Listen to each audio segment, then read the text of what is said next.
ہمارے مذہب نے عورت کو وہ مقام عطا کیا ہے جو کسی اور مذہب نے نہیں دیا۔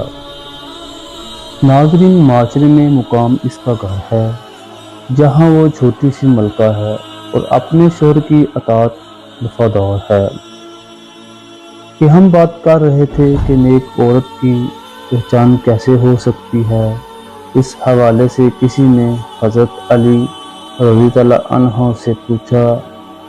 آپ نے فرمایا کہ میں نے رسول صلی اللہ علیہ وسلم سے سنا ہے کہ جو عورت اپنے شوہر سے بہت محبت کرے، اگر وہ اس پر ناراض ہو یا غصہ کرے تو اس کو محبت سے کہتے ہیں تو ساری زندگی تمہارے ساتھ گزاروں گی، اور اپنے گھر کی برائی کسی غیر کے ساتھ نہ کرے، اور اپنی اولاد کی ایسی تربیت کرے کہ زمانہ اس پر فخر کرے۔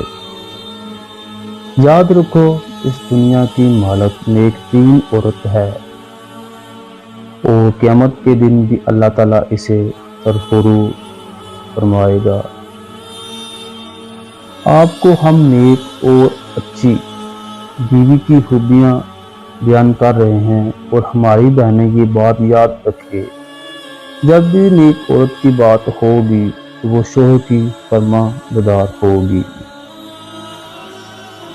قرآن پاک کی سورۃ النساء ارشاد باری تعالیٰ ہے، نیک عورت وہ ہے جو پردے میں رہے اور شوہر کی فرما بردار ہو۔ نبی کریم صلی اللہ علیہ وسلم سے پوچھا گیا، سب سے بہترین عورت کون سی ہے؟ آپ صلی اللہ علیہ وسلم نے فرمایا، وہ عورت جو اپنے شوہر کو دیکھے اور اس کو خوش کر دے۔ جب شوہر اس کو حکم کرے تو اس کی اطاعت کرے اور اپنی جان و مال میں شوہر کا ناپسندیدہ کام نہ کرے۔ عورت کی محبت اور اس کی اطاعت پہ سب سے زیادہ اس کا شوہر ہے۔